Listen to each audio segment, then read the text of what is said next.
ಒಂದು ದಿನ ಶ್ರೀಕೃಷ್ಣ ಪರಮಾತ್ಮ ಮತ್ತೆ ಅರ್ಜುನ ರಸ್ತೆಯಲ್ಲಿ ಹೋಗ್ತಾ ಇರ್ತಾರೆ. ಹೋಗ್ತಾ ಇರ್ಬೇಕಾದ್ರೆ ಅವ್ರಿಬ್ಬರಿಗೂ ಒಬ್ಬ ಭಿಕ್ಷುಕ ಕಾಣ್ತಾನೆ. ಭಿಕ್ಷುಕ ಏನ್ ಮಾಡ್ತಿರ್ತಾನೆ ಅಂದ್ರೆ ಭಿಕ್ಷೆ ಬಿಡ್ತಾ ಇರ್ತಾನೆ. ಎಲ್ಲರ ಹತ್ರ ಹೋಗ್ಬಿಟ್ಟು ಭಿಕ್ಷೆ ಕೊಡಿ ಅಂತ ಭಿಕ್ಷೆ ಬಿಡ್ತಾ ಇರ್ತಾನೆ. ಶ್ರೀಕೃಷ್ಣ ಪರಮಾತ್ಮನಿಗೆ ಅರ್ಜುನ ಕೇಳ್ತಾನೆ, ದೇವರೇ ನೀನು ಎಂತಿಂತವ್ರನ್ನ ಸೃಷ್ಟಿ ಮಾಡಿದೀಯ ಈ ಭೂಮಿಯಲ್ಲಿ, ಇಂಥ ಭಿಕ್ಷುಕರನ್ನ ಯಾಕೆ ಸೃಷ್ಟಿ ಮಾಡಿದ್ಯಾ ಅಂತ ಕೇಳಿದಾಗ ಆ ಶ್ರೀಕೃಷ್ಣ ಪರಮಾತ್ಮ ಆ ಭಿಕ್ಷುಕನನ್ನ ಕರೆದ್ಬಿಟ್ಟು ವರ ಕೊಡ್ತಾನೆ. ಏನಪ್ಪಾ ಅಂದ್ರೆ 2 ಗೋಲ್ಡ್ ಕಾಯಿನ್ಸ್ ನ ತಗೊಂಡ್ಬಿಟ್ಟು ಹೋಗು ಅಂತ ಹೇಳ್ಬಿಟ್ಟು 2 ಗೋಲ್ಡ್ ಕಾಯಿನ್ಸ್ ನ ಕೊಟ್ಬಿಡ್ತಾನೆ. ಆ ಗೋಲ್ಡ್ ಕಾಯಿನ್ಸ್ ನ ತಗೊಂಡಂತ ಭಿಕ್ಷುಕ ಹೇಳ್ತಾನೆ, ಏನಪ್ಪಾ ಅಂದ್ರೆ ಈ ಊರಲ್ಲಿ ಇರ್ತಕ್ಕಂಥ ಎಲ್ಲದನ್ನ ನಾನೇ ಖರೀದಿ ಮಾಡ್ತೀನಿ ಅಂತ ತುಂಬಾ ಖುಷಿಯಲ್ಲಿ ಊರಿಗೆ ಹೋಗ್ತಾ ಇರ್ತಾನೆ. ಹೋಗ್ತಾ ಇರ್ಬೇಕಾದ್ರೆ ಅವನಿಗೆ ರಸ್ತೆಯಲ್ಲಿ ಕಳ್ಳರು ಬಂದ್ಬಿಟ್ಟು ಸಿಕ್ಕಾಪಟ್ಟೆ ಹೊಡೆದ್ಬಿಟ್ಟು ಅವನಿಗೆ ಆ ಗೋಲ್ಡ್ ಕಾಯಿನ್ಸ್ ಗಳನ್ನ ಕಸ್ಕೊಂಡು ಹೋಗ್ಬಿಡ್ತಾರೆ. ಮತ್ತೆ ನೆಕ್ಸ್ಟ್ ಡೇ ಶ್ರೀಕೃಷ್ಣ ಪರಮಾತ್ಮ ಮತ್ತೆ ಅರ್ಜುನ ರಸ್ತೆಯಲ್ಲಿ ಹೋಗ್ತಾ ಇರ್ಬೇಕಾದ್ರೆ ಆ ಭಿಕ್ಷುಕ ಮತ್ತೆ ಭಿಕ್ಷೆ ಬಿಡ್ತಾ ಇರ್ತಾನೆ. ಆಗ ಕೋಪಗೊಂಡಂತ ಅರ್ಜುನ ಏನ್ ಮಾಡ್ತಾನಪ್ಪ ಅಂದ್ರೆ, ನೀನು ಮತ್ತೆ ಭಿಕ್ಷೆ ಬಿಡ್ತಾ ಇದ್ಯಾ, ನಿನ್ನೆ ಕೊಟ್ಟಂತ ಗೋಲ್ಡ್ ಕಾಯಿನ್ಸ್ ಏನಾಯ್ತು ಅಂತ ಕೇಳಿದಾಗ ಆ ಭಿಕ್ಷುಕ ಹೇಳ್ತಾನೆ, ಇಲ್ಲ ಸ್ವಾಮಿ, ನಾನು ನಿನ್ನೆ ಮನೆಗೆ ಹೋಗ್ಬೇಕಾದ್ರೆ ಯಾರೋ ಕಳ್ಳರು ಬಂದ್ಬಿಟ್ಟು ನಂಗೆ ಸಿಕ್ಕಾಪಟ್ಟೆ ಹೊಡೆದ್ಬಿಟ್ಟು ಆ ಗೋಲ್ಡ್ ಕಾಯಿನ್ಸ್ ನ ಕಸ್ಕೊಂಡ್ ಹೋಗ್ಬಿಟ್ರು ಅಂತ ಹೇಳ್ತಾನೆ. ಈ ಈ ಸಲ ಏನ್ ಮಾಡ್ತಾನಪ್ಪ ಅಂದ್ರೆ, ಶ್ರೀಕೃಷ್ಣ ಪರಮಾತ್ಮ ಏನಿದ್ದಾರೆ ಅವರು ಅವನಿಗೆ 2 ಡೈಮಂಡ್ಸ್ ನ ಕೊಡ್ತಾರೆ. ಕಾಸ್ಟ್ಲಿ ಡೈಮಂಡ್ಸ್ ಇರುತ್ತೆ ಅವು.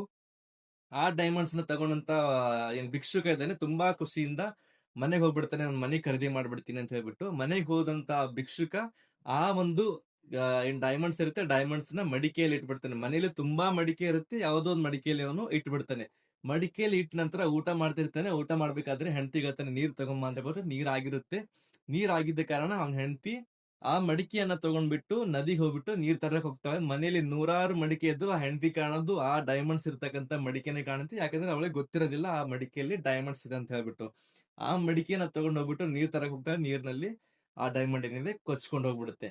ಈಗ ಭಿಕ್ಷುಕ ಮತ್ತೆ ಭಿಕ್ಷೆ ಬಿಡ್ತಾ ಇರ್ತಾನೆ. ಮತ್ತೆ ನೆಕ್ಸ್ಟ್ 3rd ಡೇ ಮತ್ತ ಶ್ರೀಕೃಷ್ಣ ಪರಮಾತ್ಮ ಮತ್ತೆ ಅರ್ಜುನ ಮತ್ತೆ ರಸ್ತೆಯಲ್ಲಿ ಹೋಗ್ತಾ ಇರ್ತಾರೆ. ಈ ಭಿಕ್ಷುಕ ಭಿಕ್ಷೆ ಬೇಡೋದನ್ನ ನೋಡ್ಬಿಟ್ಟು ತುಂಬಾ ಕೋಪಗೊಂಡಂತ ಅರ್ಜುನ್ ಏನ್ ಮಾಡ್ತಾನೆ ಅಂದ್ರೆ, ಮತ್ತೆ ಅವನಿಗೆ ಒಂದ್ 2 ತಳಿಸ್ಬಿಟ್ಟು ಕೇಳ್ತಾನೆ, ಮತ್ತೆ ನೀನ್ ಭಿಕ್ಷೆ ಹೇಗ್ ಬಿಡ್ತಾ ಇದೀಯಾ, ನಾನ್ ನಿನ್ನೆ ಪ್ರಭು ಶ್ರೀಕೃಷ್ಣ ಪರಮಾತ್ಮ ಏನಿದ್ದಾರೆ ನಿನ್ನೆ ತಾನೇ ನನಗೆ 2 ಡೈಮಂಡ್ಸ್ ಕೊಟ್ಟಿದ್ರು, ಮತ್ತೆ ಯಾಕೆ ಭಿಕ್ಷೆ ಬಿಡ್ತಾ ಇದ್ರು ಅಂತ ಕೇಳಿದಾಗ ಅವ್ನು ಹೇಳ್ತಾನೆ, ಇಲ್ಲ ಸ್ವಾಮಿ, ನಾನ್ ನಿನ್ನೆ ಮಡಿಕೆಯಲ್ಲಿ ಇಟ್ಟಿದ್ದೆ, ನೀರ್ ತರಕ್ ಹೋದಾಗ ನನ್ನ ಹೆಂಡತಿ ನೀರಲ್ಲಿ ಆಗ್ಬಿಟ್ರು, ಹಾಗೆ ಹೇಳ್ಬಿಡ್ತಾರೆ. ಇದರನ್ನ ಕೋಪಗೊಂಡಂತ ಭಿಕ್ಷುಕ ಅದೇನಂತಾರೆ ಶ್ರೀಕೃಷ್ಣ ಪರಮಾತ್ಮ ಏನ್ ಮಾಡ್ತಾರೆ, ಅವನ್ ಮುಖದ ಮೇಲೆ ನೀನ್ ಏನಿದ್ರು ಭಿಕ್ಷುಕನೇ, ಈ 2 ಕಾಯಿನ್ಸ್ ತಗೋ ಅಂತ ಮುಖದ ಮೇಲೆ 2 ಕಾಯಿನ್ಸ್ ಬಿಸಾಕ್ಬಿಡ್ತಾರೆ. ನಾರ್ಮಲ್ ಕಾಯಿನ್ಸ್ ಇರುತ್ತೆ.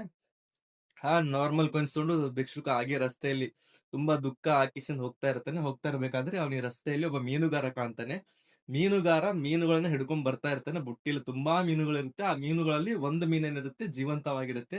ಆ ಜೀವಂತವಾಗಿ ಮೀನನ್ನ ನೋಡುವಂತ ಈ ಏನು ಭಿಕ್ಷುಕ ಇರ್ತಾನೆ, ಈ 2 ನಾನು ಹೇಳಿದ ನನಗೆ ಏನು ಉಪಯೋಗ ಅಂತಿಲ್ಲ, ಜಾಸ್ತಿ ಉಪಯೋಗ ಅಂತಿಲ್ಲ, ಅದು ಕನಿಷ್ಠ 2-3 ಮೀನುಗಳೇನಿದೆ ಕಂಡುಕೊಂಡು ಅದನ್ನ ನೀರಿಗೆ ಬಿಡ್ತೀನಿ ಅಂತ ಹೇಳ್ಬಿಟ್ಟು ಯೋಚನೆ ಮಾಡಿ ಆ 2-3 ಮೀನುಗಳನ್ನ ತಗೊಂಡು ಹೋಗ್ಬಿಟ್ಟು ನೀರಿಗೆ ಬಿಡ್ತಾನೆ.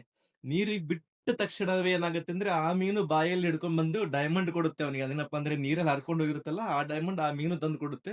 ಮತ್ತೆ ಅವನು ತುಂಬಾ ಖುಷಿ ಆಗ್ಬಿಟ್ಟು ನನಗ್ ಸಿಕ್ತು ಅಂತ ಚೀರ್ತಾ ಇರ್ತಾನೆ. ಚೀರ್ತಾ ಇರ್ಬೇಕಾದ್ರೆ ಅವ್ರಿಗೆ ಮೊದಲೇನು ಕಳ್ಳರನ್ನು ಹೊಡೆದ್ಬಿಟ್ಟು ಗೋಲ್ಡ್ ಕಾಯಿನ್ಸ್ ತಗೊಂಡ್ ಹೋಗಿರ್ತಾರಲ್ಲ, ಅವ್ರ ಅವನ ಹತ್ರ ಬರ್ತಾರೆ, ನೀವ್ ಯಾಕೆ ಈ ತರ ಚೀರ್ತಾ ಇದೀಯಾ, ನಿನ್ ಗೋಲ್ಡ್ ಕಾಯಿನ್ಸ್ ಏನ ತಗೊಂಡ್ ಹೋಗಿದ್ದೀವಿ, ಯಾರಿಗ್ ಹೇಳಕ್ ಹೋಗ್ಬೇಡ ಅಂತ ಬಿಟ್ಟು ಅವ್ರು ಬಂದು ಗೋಲ್ಡ್ ಕಾಯಿನ್ಸ್ ನ ಕೊಡ್ತಾರೆ. ಇದನ್ನ ಖುಷಿಯಾಗಿ ನೋಡ್ತಕ್ಕಿರ್ತ ಅರ್ಜುನ ಹೇಳ್ತಾನೆ, ಯಾಕೆ ಪ್ರಭು ನೀನ್ ಈ ತರ ಮಾಡಿದೆ ಅಂತ ಶ್ರೀಕೃಷ್ಣ ಪರಮಾತ್ಮನಿಗೆ ಕೇಳಿದಾಗ ಶ್ರೀಕೃಷ್ಣ ಪರಮಾತ್ಮರು ಒಂದೇ ಮಾತನ್ನ ಹೇಳ್ತಾರೆ. ಅವನು ಅವನಿಗೆ ನಾನು ಗೋಲ್ಡ್ ಕಾಯಿನ್ಸ್ ಕೊಟ್ಟೆ, ಅವ್ನು ಬೇರೆಯವ್ರ ಬಗ್ಗೆ ಯೋಚಿಸ್ಲಿಲ್ಲ. ಅವನಿಗೆ ನಾನು ಡೈಮಂಡ್ಸ್ ಕೊಟ್ಟೆ, ಅವ್ನು ಬೇರೆಯವ್ರ ಬಗ್ಗೆ ಯೋಚಿಸ್ಲಿಲ್ಲ. ಅವನಿಗೆ ನಾನು 2 ಕಾಯಿನ್ಸ್ ಕೊಟ್ಟೆ, ಅವನು ಬೇರೆಯವ್ರಿಗೆ ಏನೋ ಒಂದು ಉಪಕಾರ ಮಾಡ್ಬೇಕಂತ ಹೋದ, ಅವಾಗ ಅವನನ್ನು ಕಣ್ಣಿಗೆ ಬಿದ್ದ ಅಂತ ಹೇಳ್ತಾನೆ. ಇದರಿಂದ ಈ ಕಥೆಯಿಂದ ಒಂದು ಇಂಪಾರ್ಟೆಂಟ್ ತಾತ್ಪರ್ಯ ಏನಪ್ಪಾ ಅಂದ್ರೆ ಫ್ರೆಂಡ್ಸ್, ನಿಮ್ಮ ಹತ್ರ ಎಷ್ಟೇ ರೂಪಾಯಿ ಇರ್ಬೋದು, ಎಷ್ಟೇ ದೌಲತ್ತು ಧಾನ್ಯಗಳಿರ್ಬೋದು, ನೀವು ಶ್ರೀಕೃಷ್ಣ ಪರಮಾತ್ಮನ ಕಣ್ಣಿಗೆ ಕಾಣಿಸ್ಕೊಳ್ಳಕ್ಕೆ ಸಾಧ್ಯನೇ ಇಲ್ಲ. ಎಲ್ಲಿವರೆಗಪ್ಪ ಅಂದ್ರೆ, ನೀವು ಯಾರಿಗಾದ್ರೂ ಒಂದಾದ್ರೂ ಸಹಾಯ ಮಾಡದೆ ಇದ್ರಿ ಅಂದ್ರೆ ನೀವು ಶ್ರೀಕೃಷ್ಣ ಪರಮಾತ್ಮನ ಕಣ್ಣಿಗೆ ಕಾಣೋದಿಲ್ಲ. ಧನ್ಯವಾದಗಳು ಫ್ರೆಂಡ್ಸ್.